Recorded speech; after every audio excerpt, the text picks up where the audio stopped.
En el Ministerio de Salud informaron que 4 menores de 1 año han muerto en lo que va de 2023 por virus respiratorios y señalaron que se han tomado todas las medidas para agilizar el trabajo de la red integrada y evitar nuevos decesos. Claro, son niños de menos de un año, claro, estamos hablando de meses, ¿no? Hemos hablado de guaguitas de 2, 3 meses, parte de la población que es muy peligrosa su exposición al virus sincicial, a este virus sincicial además que está muy agresivo. El ex jefe de la cartera, Jaime Mañalich, dijo que en caso de que la gestión no mejore, se podría lamentar el fallecimiento de hasta 120 niños menores de 6 meses. María José de la Barra tiene todos los detalles. Hola María José, buenos días. Hola. ¿Cómo están? Muy buenos días. Las muertes de lactantes en los últimos días pusieron en entredicho la gestión del Ministerio de Salud en este complejo momento epidemiológico, pese a que el número de decesos, lo vamos a comentar más adelante, ha sido similar al de años como el 2021, 2019 o 2018. Efectivamente, el brote epidemiológico es complejo debido a que se ha aumentado casi 10 veces la cantidad de contagios por virus sincicial, y es por esto que se ha criticado la gestión del Ministerio de Salud debido a la falta de camas críticas. La circulación de influenza y virus sincicial ha llegado a niveles históricos, yo les comentaba, superando los últimos 12 años. Pese a esto, se ha acusado a tardía respuesta de las autoridades, errores en la gestión de reconversión de camas críticas, entre otras críticas que ha suscitado la gestión liderada por la cartera de Jimena Aguilera. Incluso el expresidente Piñera aseguró a través de su cuenta de Twitter que el equipo que enfrentó la pandemia en su administración estaba disponible a colaborar.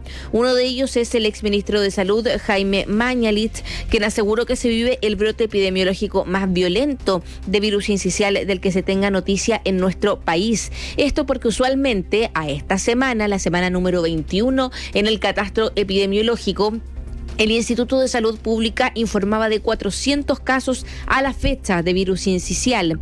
Sin embargo, este año ya se han reportado cerca de 4.000. Es por esto que yo les decía que se ha aumentado en cerca de 10 veces la cantidad de contagios o menores contagiados con virus sincicial, y es por esto que se habla de el brote epidemiológico de esta enfermedad más complejo de toda nuestra historia. Mañalich se mostró abierto a colaborar, pero aseguró que de seguir con esta gestión, con la gestión que está realizando, que se está encabezando por el subsecretario de Redes Asistenciales, Fernando Arauz, y la ministra de Salud, Jimena Aguilera, se podrían registrar 120 muertes de menores de 6 meses.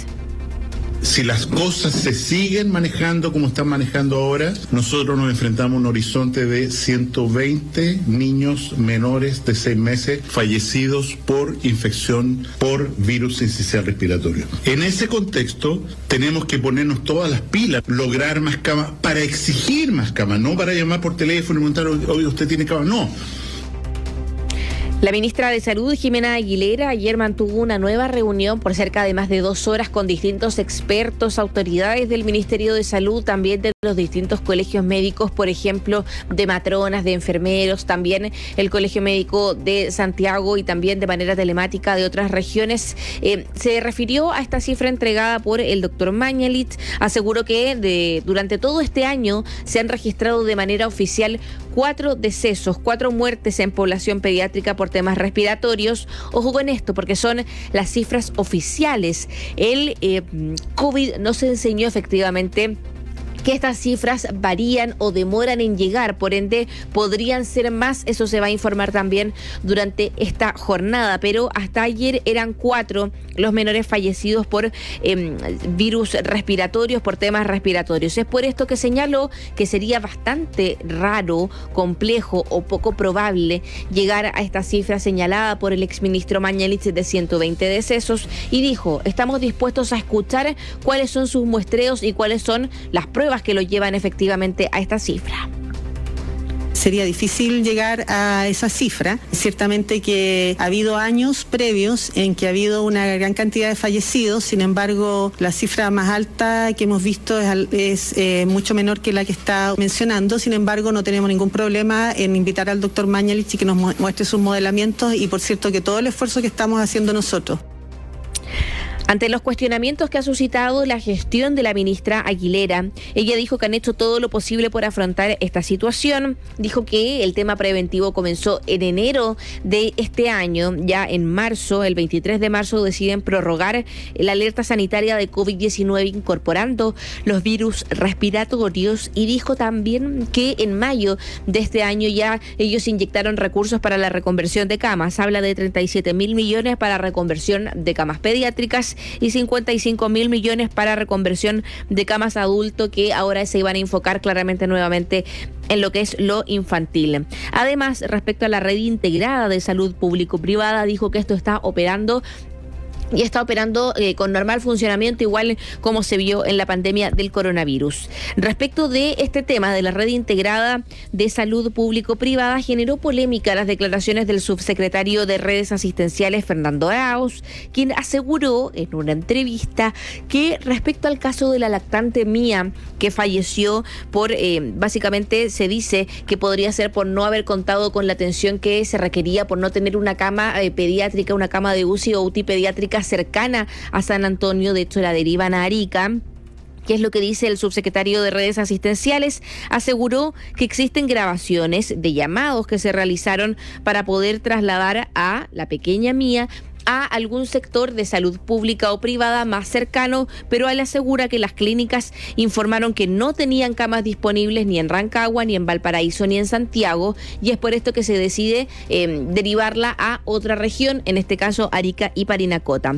Se le preguntó por el tema, se le dijo si él, al hablar de estas grabaciones, de estas pruebas que existían de que las clínicas habían dicho que no tenían camas, había estado insinuando, por ejemplo, que se había negado de lleno la atención, y él dice que no, que nunca fue su intención referirse con esa insinuación básicamente a las clínicas, sino que el punto era reiterar y relevar que el sistema informativo está funcionando y que en este caso no había disponibilidad. Nosotros tenemos hoy día un protocolo que existe desde hace mucho tiempo en el Ministerio de Salud, en donde se distribuyen los distintos requerimientos de camas críticas a nivel nacional con una colaboración muy estrecha público-privada. Y en este sentido existe un protocolo en donde se consultan a los referentes. Eso, por supuesto, es una plataforma informática, pero que también está respaldada por videoconferencias y también por llamadas telefónicas. Y es por eso que las auditorías y las investigaciones de cada caso van a revisar todo el proceso. Conversamos con los voceros de Clínicas de Chile, específicamente con su vicepresidente ejecutivo, Javier Fuenzalida, quien señaló que los prestadores privados de salud están haciendo todos sus esfuerzos para contribuir con esta compleja situación epidemiológica, específicamente en el área pediátrica, y dijo que están en constantes coordinaciones con el Ministerio de Salud. Sabemos que el aporte de cada una de nuestras clínicas es determinante y vital para enfrentar esta emergencia. Por ello, hace ya más de 3 semanas estamos en permanente coordinación con las autoridades sanitarias, de manera de activar los planes de contingencia y desplegar todas nuestras capacidades humanas y técnicas en la atención de esta crisis. ¿Cuál es la situación actual? La ministra Jimena Aguilera informó que se ha reconvertido el 16% de las camas del sistema privado, esto de camas adulto a camas pediátricas, y se ha podido reconvertir también el 52% de las camas públicas con el objeto de esta situación epidemiológica. ¿Y cuál es el balance de la red asistencial? Porque una cosa es la reconversión de camas y otra cosa es la disponibilidad de las mismas. El Ministerio de Salud aseguró que la situación claramente es variable. Puede variar a cada hora o puede variar de manera ya más significativa cada día, y que la última foto que ellos tenían hasta ayer es que hay 1.054 camas disponibles en el sistema público y privado, esto si se suman las camas UTI y las camas UCI. Y respecto de la ocupación, informaron que las camas UCI pediátricas muestran un 94% de ocupación, las camas UTI pediátricas muestran un 89% de ocupación, por ende, si se hace la sumatoria, hay un 91% de ocupación entonces de las camas que están, las camas críticas disponibles para los pacientes pediátricos. Y junto con esto se informó que son 1.200 los menores que están hospitalizados o que están con requerimientos de hospitalización en este momento, Tomás Catherine. Sí, mira, ¿sabes lo que pasa? Está bien el promedio porque es una cifra y es una cifra correcta. Pero hay dos cosas que se pueden decir ahora. Primero, que la ocupación de camas sigue aumentando.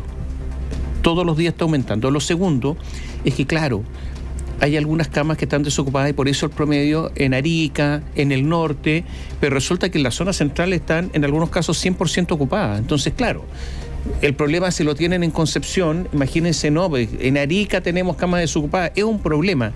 Entonces, el problema acá es de traslado, es de gestión, hay que trasladar personas, eso significa medios, significa una serie de coordinaciones y eso es lo que se ha criticado. Entonces, cuando se da el promedio, que es correcto, pero no corresponde a la urgencia de determinadas zonas, en determinadas zonas hay una urgencia porque no hay más camas, es así de simple.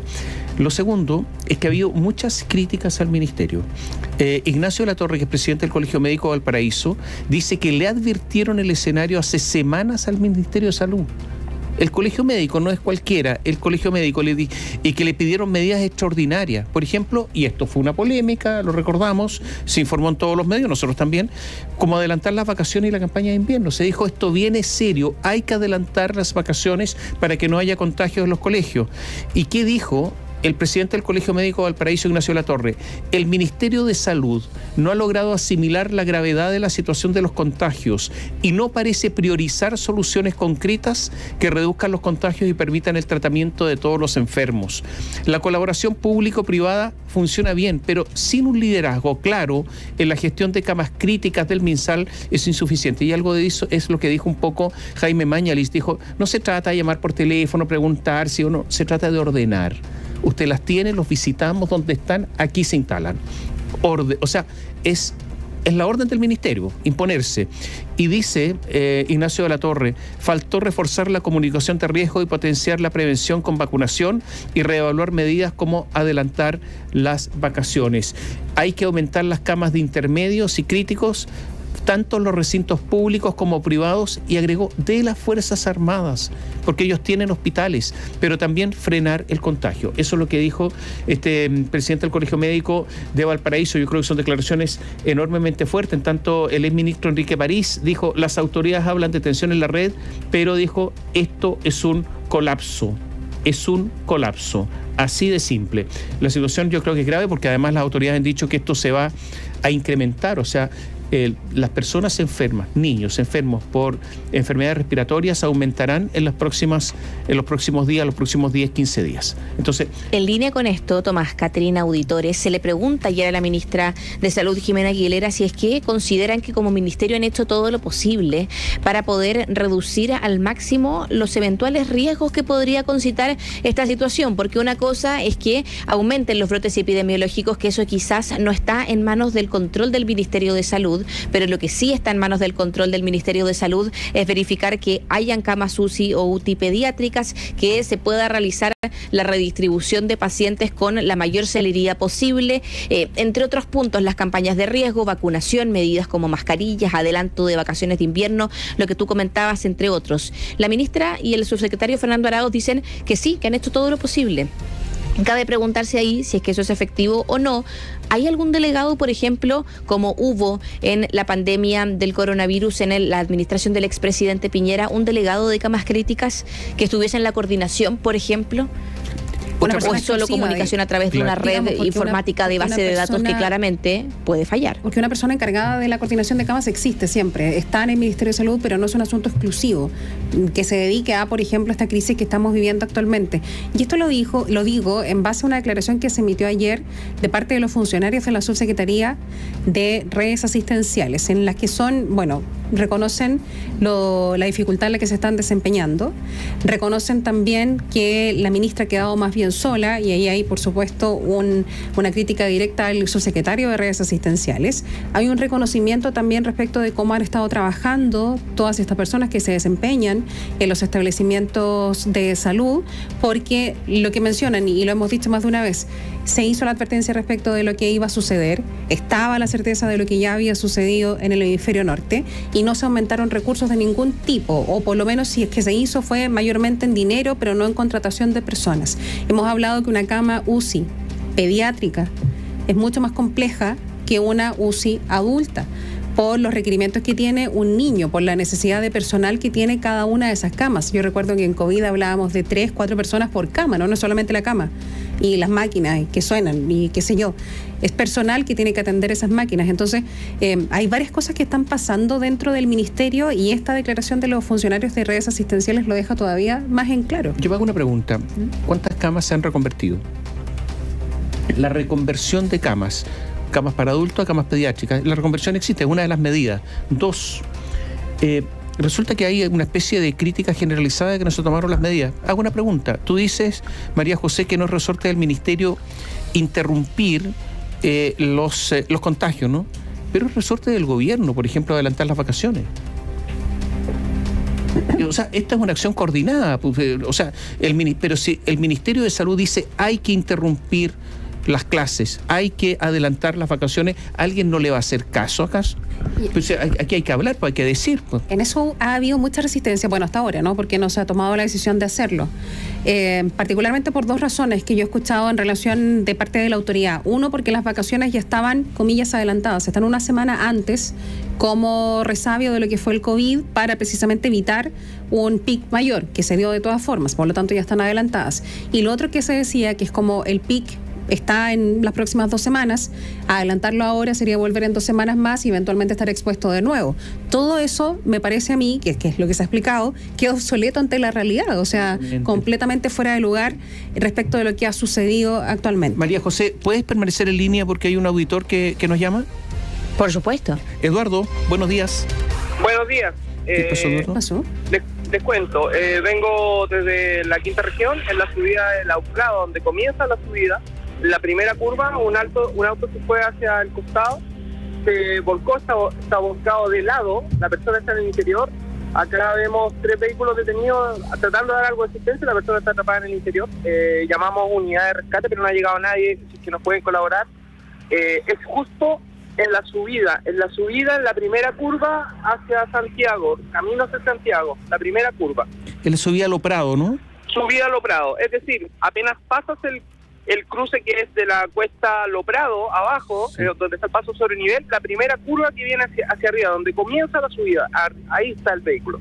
Oye, ¿la persona cómo está? La persona está herida, está en el interior, sí, y no la podemos mover, en realidad. Ya. Hacemos un llamado a la concesionaria y a personal de carabineros, bomberos que vayan al lugar, los que sean, para ver si podemos hacer el rescate. Eso está muy resbaloso, está con Garuga aquí. Ya, Eduardo, hacemos el llamado. Muchas gracias. No, gracias a usted por llamarnos, Eduardo. A ver si va personal inmediatamente de la autopista y también de carabineros, también bomberos. Los bomberos son expertos en rescate de vehículos. Esto es en la cuesta de Lo Prado, en la subida a Lo Prado en dirección a Santiago, ruta 68. Estábamos hablando de lo que está ocurriendo en estos instantes con salud. Yo me hago una pregunta, María José. ¿Hay alguna preocupación de por qué ha sido tan lenta la vacunación? ¿Dónde están las campañas para llamar a la gente a vacunarse en colegios, en los medios? Es una campaña realmente muy débil la que ha habido, pese a todos los informes que señalaban que esto se iba a producir. Hay una pregunta que me hiciste antes de tomar contacto con el auditor, que es respecto a la cantidad de reconversión de camas. Vamos a entregar las cifras oficiales. Las camas UCI de dotación que tiene el Ministerio de Salud, o que tiene la red de salud pública básicamente, son 186. Y actualmente con la reconversión hay 296 camas UCI pediátricas habilitadas. Y camas UTI de dotación son 334 y hay habilitadas 493 o casi 500. Eso es en el sistema público. En el sistema privado la reconversión de camas ha sido menor. De camas UCI, 122 que tienen de dotación pasaron a 135, y en camas UTI, de 107 camas UTI habilitadas o disponibles, actualmente hay habilitadas 137. Es decir, en total hay una reconversión, como les comentaba, de un 16% de las camas en el sistema privado y de un 52% de las camas en el sistema público. Eso por una parte. ¿Ha sido lento o no? ¿Es suficiente o no? No lo sabemos. Eso cada uno de los auditores puede también decirlo, efectivamente la situación da a entender que no ha sido suficiente la reconversión de camas por el colapso básicamente que está ocurriendo en las UCI y en las UTI, sobre todo en el tema pediátrico. Respecto a la vacunación, una cosa es el COVID y el hastío de la vacunación que puede existir por el COVID en la población, esta especie como de hastío pandémico que se dio sobre todo con la vacunación de las dosis de refuerzo, que fue parte del balance que realizan las autoridades, pero otra cosa son los virus respiratorios como la influenza, entre otros. Hay colegios, liceos y escuelas que recién van a estar vacunando con influenza la próxima semana. ¿Por qué? ¿Por qué la próxima semana y no antes? ¿Qué pasó? Son preguntas que va a tener que responder el Ministerio de Salud. Porque efectivamente la tardanza no se entiende considerando que se advirtió, lo decían ustedes también, hubo gremios, hubo expertos, hubo mismos funcionarios de los sistemas de salud que advirtieron que el brote epidemiológico por el tema de los virus respiratorios iba a ser potente. Llama la atención entonces que la campaña de riesgo, la campaña comunicacional para la vacunación de invierno, sobre todo en población pediátrica, que se vacunen en los colegios también, no haya ocurrido antes y está ocurriendo en pleno pico. Que está relacionado también con la comunicación de riesgo, y acá viene la crítica política en relación a que muchas de las personas que actualmente están en el ministerio, pero también en el gobierno, hicieron muchas críticas respecto de la comunicación de riesgo en el momento de la pandemia, ¿no? Esto de decir las cosas como son, de decir, utilicen la mascarilla, se suspendan las reuniones sociales, idealmente hacer la mayor cuarentena que se pueda, de alguna forma evitar los cumpleaños, qué sé yo, etcétera, que no se decía durante algún momento de la pandemia. Fueron muy críticos al respecto y ahora no queda claro si es que ellos también están en la posición de decirlo así, ¿no? El asunto del uso de la mascarilla, utilizar la mascarilla en la locomoción colectiva, utilizar la mascarilla en los lugares cerrados y con aglomeraciones, suspender las reuniones sociales con niños, se ha dicho suspender los cumpleaños, porque si estamos hablando de que se están enfermando fuertemente, idealmente suspenderlos, hacerlo de una vez. La comunicación de riesgo ha estado errada y desfasada, como muchas otras situaciones, como hablamos, por ejemplo, la vacunación. Decir, la situación por la que estamos viviendo en materia respiratoria es la más complicada. Habían datos que se entregaban en la última crisis de sinciciales de hace unos 20 años y estamos nuevamente en esa situación y quizás todavía más complicada. Lo que pasa es que hay un problema de gestión. Ahora, el tema de gestión y del gobierno se viene hablando hace rato y no lo digo yo, lo han dicho dirigentes políticos de gobierno con respecto a lo que hace el gobierno, ¿cierto? Hay un problema de gestión, pero también hay un problema político. ¿Por qué? Porque resulta que cuando llega un gobierno, echa a toda la gente que está en el ministerio que tiene experiencia. Entonces, los despidieron y ahora hay gente nueva. Y algunos nos dicen que llegó gente que tiene poca experiencia justamente en la medicina práctica, sino que vienen de la academia. Entonces nos cuentan una anécdota. Cuando asumieron en marzo del año pasado, querían ir a los colegios a vacunar, como una gran iniciativa. Vamos a ir a los colegios a vacunar. Pero si Chile tiene un plan de vacunación anual de prestigio internacional desde fines de los 70, basado en recomendaciones de la OMS, de la Organización Panamericana de la Salud, etcétera. Entonces, y no captaban eso, entonces querían ir a hacer algo que se viene haciendo hace 50 años en Chile. O sea, todos nos vacunaron en el colegio. Pero evidente, entonces algo pasa acá y además hay cuestiones políticas, desgraciadamente. A ver, ¿quién es el subsecretario que está a cargo de esto? Fernando Arauz. ¿Quién es Fernando Arauz, el subsecretario de redes asistenciales? Es una persona muy, muy cercana al presidente Gabriel Boric, amigo del ex jefe de gabinete de Gabriel Boric, Matías Mesa Lopendía, del equipo de Isquiasiches. Entonces aquí hay relaciones políticas muy, muy fuertes y naturalmente que la relación política produce protección también. Esto es así, tanto es así, tan político todo esto, que la SECOM está muy preocupada de la comunicación después de lo que dijo la ministra Aguilera con respecto al menor que había muerto, que igual habría muerto. Esto se estimó que comunicacionalmente era malo, principalmente además porque no pudo obtener una cama para ser tratada, una cama UCI, y por lo tanto la SECOM está en estos instantes dirigiendo las comunicaciones del Ministerio de Salud como una prioridad, porque esto es un tema también político. Bueno, entonces me imagino que en algún momento tendrán que gestionar de otra manera. ¿O tendrán que irse los responsables para poner a personas que gestionen mejor? Lo cierto es que este es el segundo invierno que enfrenta el actual gobierno y por lo tanto ya tendrían que haber tenido la experiencia de lo que hay que hacer, por lo menos. Pero en vacunación, mal. Eso, las cifras son evidentes, ¿no? Claro, sobre todo teniendo en cuenta, María José, y esto, no sé, yo soy periodista, no tengo ninguna experiencia en materia de salud, pero, a ver, para el virus sincicial, por ejemplo, no hay vacuna. No existe, porque estamos hablando de vacunación para virus que sí tienen vacuna, el COVID, la influenza, hasta la gripe. Tienen, que no significa que no te vaya a contagiar, pero que te va a dar un cuadro menor y puedes superarlo fácilmente. El virus sincicial no tiene vacuna, por lo tanto se apela solamente al sistema inmune de cada uno de nosotros. Y las guaguitas en particular que están desarrollándose, ¿no?, completamente, tienen su sistema inmune en creación y además debilitado toda su familia alrededor porque hemos estado entre que en cuarentena y utilizando mascarillas. Todo eso que cualquiera de nosotros lo puede inferir, ¿no?, sabiendo más o menos de qué se tratan los virus, a diferencia de las bacterias, que no tienes que tomar antibióticos, que tienes que esperar, que solamente paliativos y tu sistema inmune fortalecerlo. Es complicado entender cómo alguien profesional que entiende eso en un nivel científico no fue capaz de interpretarlo de la manera correcta, de que esto iba a suceder, y eso es lo que está sucediendo actualmente, ¿no? ¿Tú estás vacunada? Eso es lo que está sucediendo. Todo lo que se pueda. ¿Estás vacunada? Sí. María José, ¿estás vacunada? Yo sí estoy vacunada. Sí, y las dos nos enfermamos. Pero se vacunaron. Pero pasamos. La pregunta es por qué. Bueno, yo también. Sí. La pregunta es por qué nosotros que estamos conversando acá, sí, estamos vacunados y los niños no están vacunados. Sí. Hay una pregunta legítima. Un dato con los niños. Es obvio. ¿Cómo el ministerio va a empezar a vacunar ahora en los próximos días? Y hay, algo pasó acá, pues. Oye, el dato de los colegios, porque fíjate que niños de menos de 6 años no los vacunan en los vacunatorios privados, por decirlo así, porque los vacunan en el colegio. Tú los llevas, claro, y te dicen, no, es que tienen que esperar que vayan al colegio, porque y todo una organización, ¿no?, que ahora no se nota mucho, pero hay una organización, entonces dicen, no los podemos vacunar porque etcétera. Y bueno, ahora los están vacunando incluso en este mes, que ya no tiene efecto si ya estamos en esto, ¿no? El PIC viene en 2 semanas, la vacuna no es automática.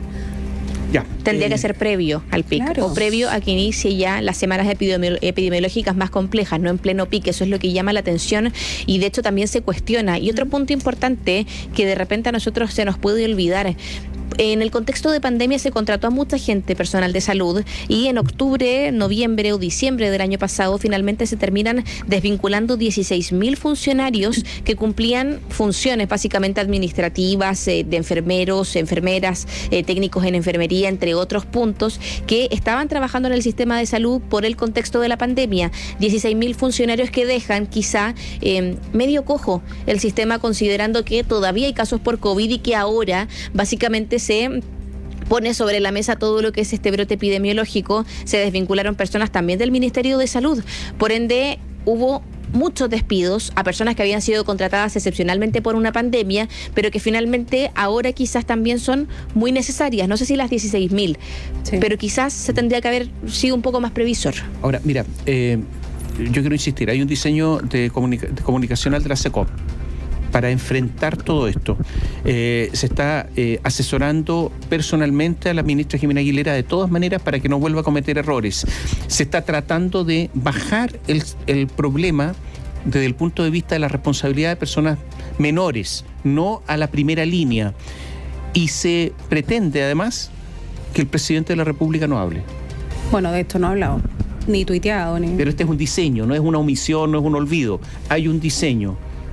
El presidente no habla de estas cosas. Esto queda para los demás.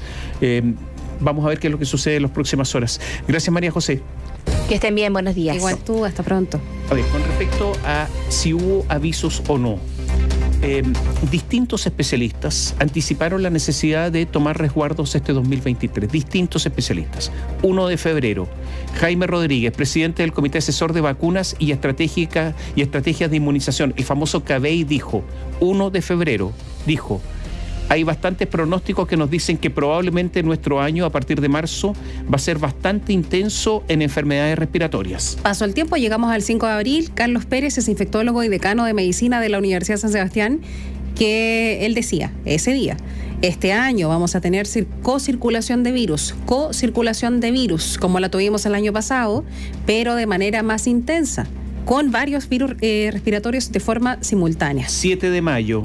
Sebastián Ugarte, jefe de la UCI de la Clínica Indisa, alerta sobre la sobreocupación de camas. Ya el 7 de mayo se hablaba de esto. Sobreocupación de camas. Y dijo, estamos teniendo un incremento de casos de enfermedades respiratorias mucho más alto que los años prepandemia. Estamos comenzando una campaña de invierno con mayor demanda de camas UCI que lo habíamos visto históricamente. El 25 de mayo, el presidente del Colegio Médico en Concepción, Germán Acuña, y él advirtió, la situación es crítica. Tenemos los hospitales que ya sobrepasaron el nivel del colapso. Vamos a tener que esperar que mueran niños para que entiendan que tienen que adelantar las vacaciones, se preguntó ese día. 27 de mayo, el mismo Rodríguez, nos referimos al Jaime Rodríguez, presidente del Comité Asesor en Vacunas y Estrategias de Inmunización CABEI, dijo que la campaña de vacunación contra la influenza partió un poco tarde, al menos la información, porque en marzo recién se estaba dando a conocer y se sabía que íbamos a tener un problema precoz en relación con enfermedades respiratorias, que es lo que había pasado en el hemisferio norte.